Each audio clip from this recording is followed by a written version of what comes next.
seorang makin tua, heart rate-nya cenderung makin rendah. Seorang makin tua, heart rate-nya cenderung makin rendah. Kemudian dia bisa terjadi pada pasien-pasien dengan akut MI, 15-25% mengalami sinus bradikardie, terutama yang infark inferior. Kemudian hipotiroid, sarkoidosis, amyloidosis juga bisa mengalami bradikardie, hipotermi, hipokalemi, pada kondisi-kondisi konlagen vascular disease, SLE juga kadang bisa didapatkan adanya kondisi bradikardie. Situasional bisa pada saat kita batuk atau mixuaria atau kencing ya, itu juga kadang beberapa bisa didapatkan. Yang kemudian pengaruh obat-obatan yang paling sering ya, pasien CHF tidak berikan beta blocker, digitalis, pasien channel blocker seperti verapamil, diltiazem, dan amiodaron, cimetidine, lithium ini juga akan mempengaruhi heart rate kita, menyebabkan bradikardie. Sehingga penting pada pasien-pasien bradikardie kita explore lebih detail apakah ada pengaruh dari obat-obatan. Kalau tidak asimptomatik, tentu saja kadang tidak perlu dikasih terapi tertentu, namun kita cari penyebabnya apa. Kemudian kamu misalkan karena pengaruh obat-obatan, tentu saja kita bisa lakukan cukup stop obat-obatan. Ya, bradikardie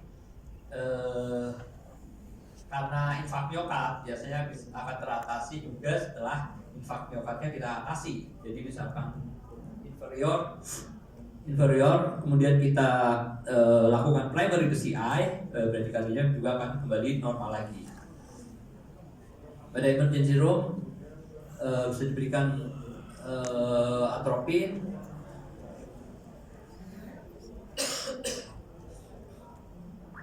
pada kondisi pasien tersebut sinkop, chest pain, dan pacing juga temporer pacemaker seringkali diperlukan pada kondisi-kondisi yang dimana pasiennya hemodinamiknya nggak stabil. Kemudian sinus bradikardie yang permanen karena degeneratif ya, pada usia tua atau yang prematur degeneratif itu maka perlu diberikan permanen pacemaker. Ada lagi kelainan sinus aritmia, merupakan variasi pada cycle length antara gelombang P dan QRS kompleks itu karena pengaruh pernafasan ya. Seringkali pada pemeriksaan fisik kita juga akan mendapatkan terasa kelihatan bahwa ada sinus aritmia ini. Gelombang P-nya normal, P intervalnya normal, QRS-nya juga normal. Biasanya karena pernafasan, di mana heart rate naik pada saat inspirasi, sering pada anak-anak, dewasa muda, dan atlet, dan akan makin menurun seiring dengan usia. Biasanya simptomatik tidak perlu treatment atau di refer rujukan tidak perlu. Bisa tidak karena respirasi itu pada kondisi sakit jantung seperti intoksikasi digitalis. Refer itu diperlukan memang kalau kita jelas itu bukan karena pengaruh pernafasan ya. Kemudian Sixth Sense Syndrome itu ini yang mungkin harus kita waspadai, di mana heart rate sangat beradi ya, bisa sampai 40 dengan disertai ada episode sinus pause. Nah, kita harus curiga bahwa ini suatu Sixth Sense Syndrome atau sinus node dysfunction ya, menyebabkan bradikardie, pasiennya bisa pingsan, jatuh. Kalau nggak terekam dalam EKG, kita bisa melakukan dengan Holter monitor 24 jam. Kita bisa lihat apa ada episode sinus pause-nya atau tidak.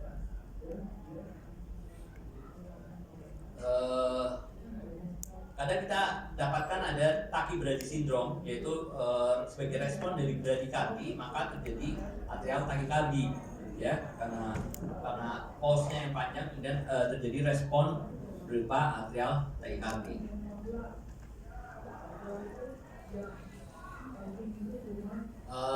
paling sering terjadi karena sinus nodenya mengalami fibrosis atau ada sklerosis, inflamasi di situ, sehingga bisa juga karena kongenital selain pengaruh-pengaruh seperti hipotiroid dan hipotermi. Obat-obatan yang bisa menyebabkan seperti ini. Paling banyak pasiennya pasien tua ya yang mengalami sick sinus syndrome ini, sehingga pengobatannya yang definitif adalah harus diberikan pemasangan di implan permanen pacemaker.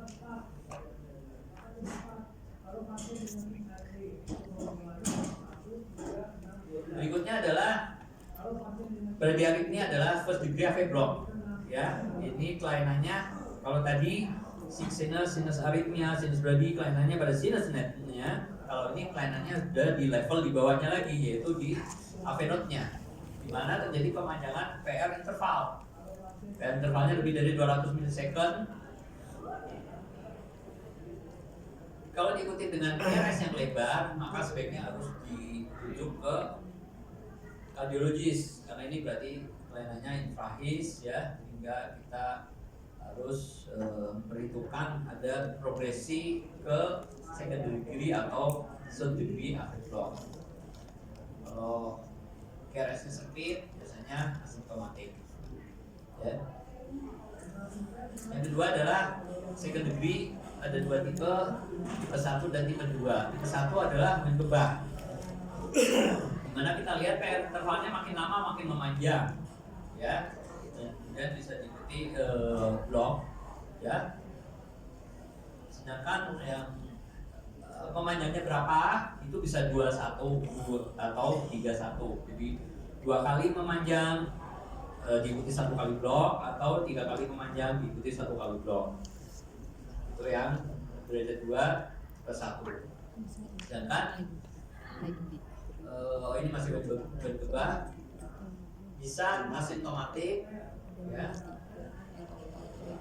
Ini kalau berani sekali biasanya bisa menyebabkan keluhan seperti angina atau sinkop. Bisa juga karena pengaruh obat-obatan, ya.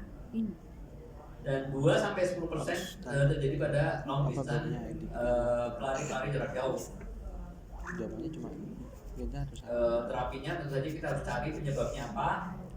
Karena obat-obatan, ya tentu saja kita evaluasi obatnya, kita stop, atau kalau yang lain. Yang kedua adalah derajat 2 tipe 2, yaitu PR intervalnya normal, namun tiba-tiba terjadi P yang tidak diikuti oleh gelombang QRS. Ini biasanya kelainannya di bawah AV node, dan ini lebih berbahaya dibandingkan yang dicoba, apalagi bila disertai dengan Bender-Benz block atau vascular block. Bisa sering menyebabkan sinkop atau presinkop. Dia biasanya harus diperlukan pemasangan permanen pacemaker, ya. Dan kalau simptomatik maka harus segera dipasang yang temporer dulu, ya. Yang berikutnya paling berbahaya adalah yang derajat 3 atau total AV block, di mana terjadi disosiasi antara atrium dan ventricle, antara gelombang P dan gelombang QRS tidak sinkron, ya.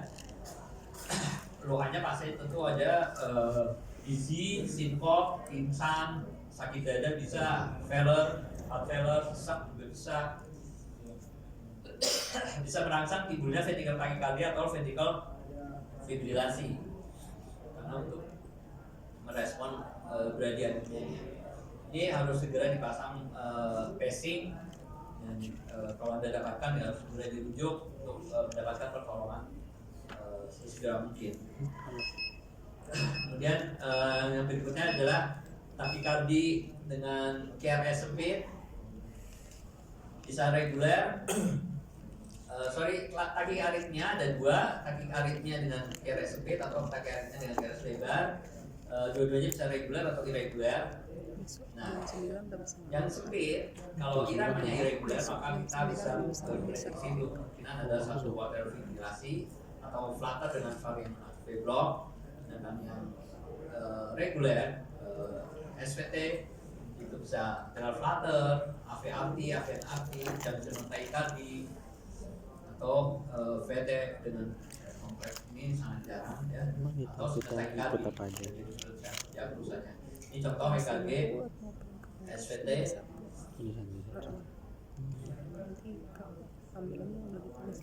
Kalau workshopnya Ini kita bisa melihat ini adalah langsung sekarang kaki aritmia dengan KRS sempit dan irregular. Oke, kita bisa melihat sini yang atas adalah suatu gambaran tipikal yang khas dari apa ini? ada flutter KRS-nya sempit atau lebar? speed Regular atau irregular? irregular Jadi apa? Atrial flutter. ada flutter ya. Fibrillasi yang bawah. Ini flutter dengan varian AV block. Jadi flutter disebabkan oleh tadi adanya reentry di atriumnya, namun kondisi AV node-nya yang menentukan apakah setiap gelombang flutter yang terjadi, apakah 2 kali reentry kemudian bisa dihantarkan oleh AV node-nya atau 3 kali, atau berapa kondisi AV node dia tidak konsisten. Jadi kadang kita lihat sini pendek, kadang sini tiga kali gelombang flutter baru dihantarkan oleh AV node-nya, tapi ini kadang 2 kali sudah dihantarkan oleh AV node-nya. Jadi flutter dengan variasi AV block ya. Nah, tipikal di sini kita lihat gelombang flutternya. Sedangkan sini kita lihat yang sangat tipikal dari tachyarrhythmia KRS sempit dengan irregular, yaitu suatu gelombang atrial fibrilasi. Ya. Pada flutter kecepatannya itu 220 sampai 430 feet per menit. Nah, ini gambaran apa? Tachyarrhythmia atau bradyarrhythmia? Tachyarrhythmia, KRS-nya sempit atau lebar? KRS-nya lebar Yang disebut lebar kurang dari berapa? Yang sempit kurang dari berapa? kurang dari 2,5 sempit Sempit kurang dari 100 0,12 20 millisecond, jadi kurang dari 3 kotak, ya kan? Kalau ini masih di bawah sudah kotak kecil, jadi KRS sempit. Ini KRS lebar ya. RBBP Nah, ya. ini adalah suatu gelombang atrial fibrilasi. Nah, ini yang atas adalah Atrial ini yang tipikal ini atrial flutter. Nah, ini tipikal sekali gelombang atrial fibrilasi fibrilasi. kayak ada P-nya ya. Jadi kita lihat pertama KRS-nya, setelah itu reguler, irregular. Nah, reguler kalau flutter, kalau reguler kita mungkin nanti bicara flutter atau AVRT, AVRT. Nanti Dokter Doni akan jelaskan lagi tentang AVRT dan AVNRT. Ini yang flutter lebih sangat jelas kelihatan gelombang P-nya ya lebar. Nah, ini adalah atrial fibrilasi balik. Ini multifokal atrial tachycardia. Untuk AVRT dan AVNRT kita bisa melihatnya adanya pseudo gelombang R di V1 dan pseudo S di 23 VF. Sedangkan estilasi di AVR, RP interval lebih dari 100 millisecond, ST depresi lebih dari 2, ini lebih ke arah AVRT. Ini AVNRT, kita bisa lihat di sini ada gelombang, kita nggak bisa lihat gelombang P-nya di belakang. Kita lihat KRS-nya sempit, tachycardia.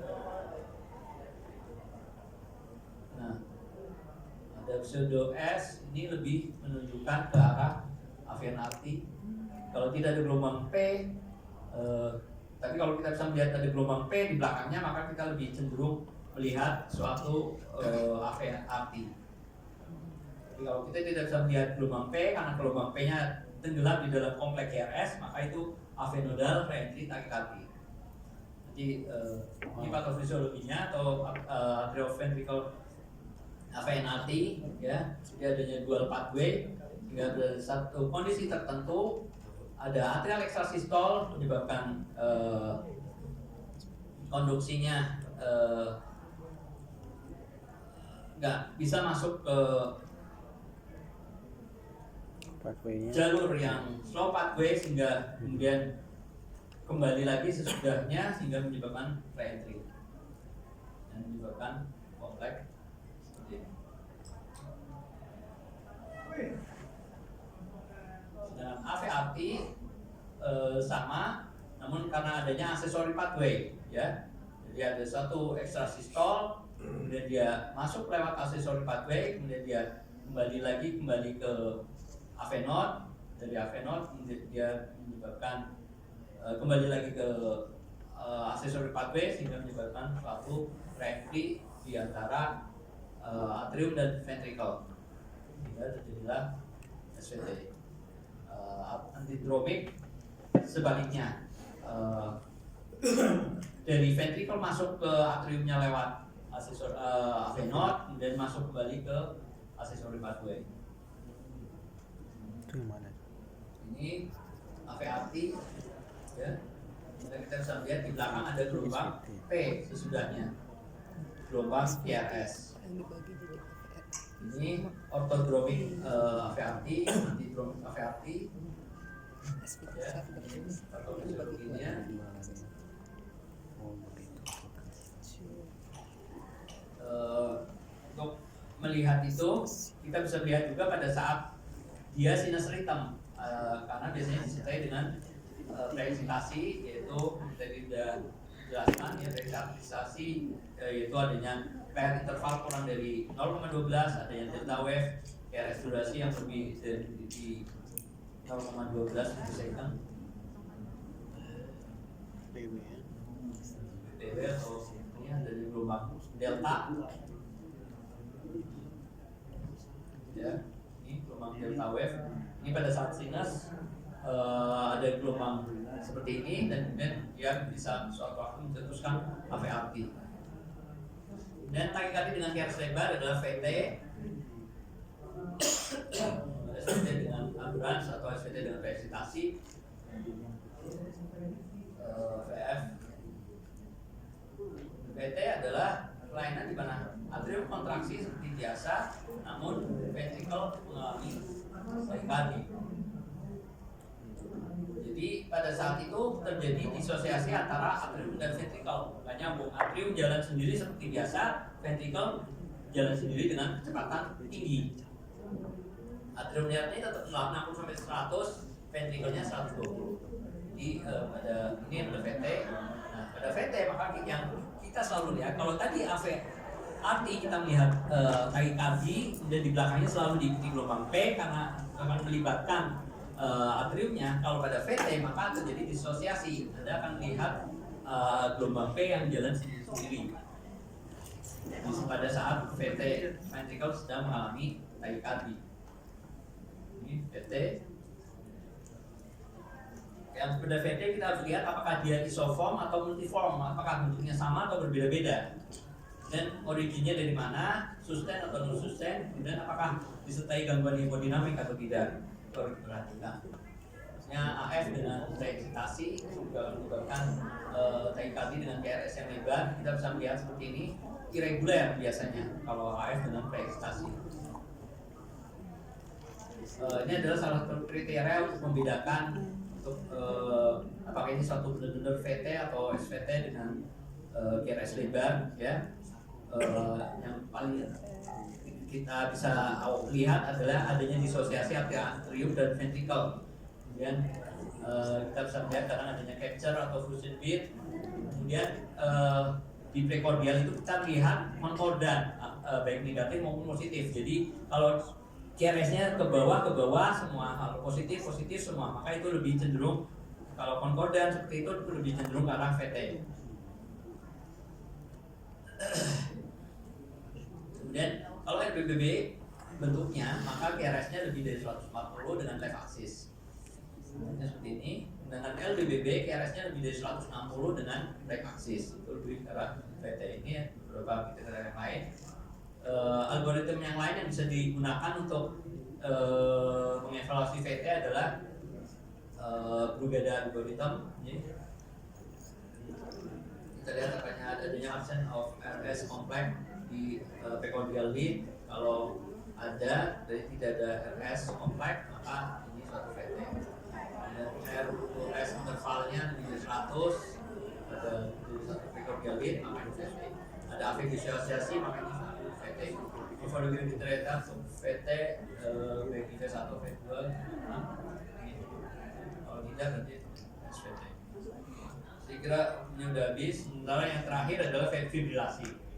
Fibrilasi adalah kelainan yang sangat mengancam jiwa karena biasanya akan menyebabkan kematian, di mana terjadinya kekacauan pada ventricle, yaitu mengalami kejang, ya, sehingga tidak ada kontraksi dari ventricle, tidak ada output ke otak, ke seluruh organ tubuh, sehingga pasien mengalami terancam kematian. Satu-satunya terapi adalah dengan dilakukan defibrilasi. Ya, perkembangannya seperti ini. Saya kira untuk itu kita harus membaca EKG dengan lengkap.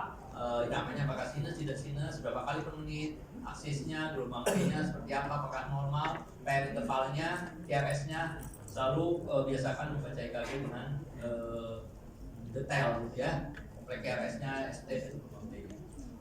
Saya kira itu aja. Terima kasih.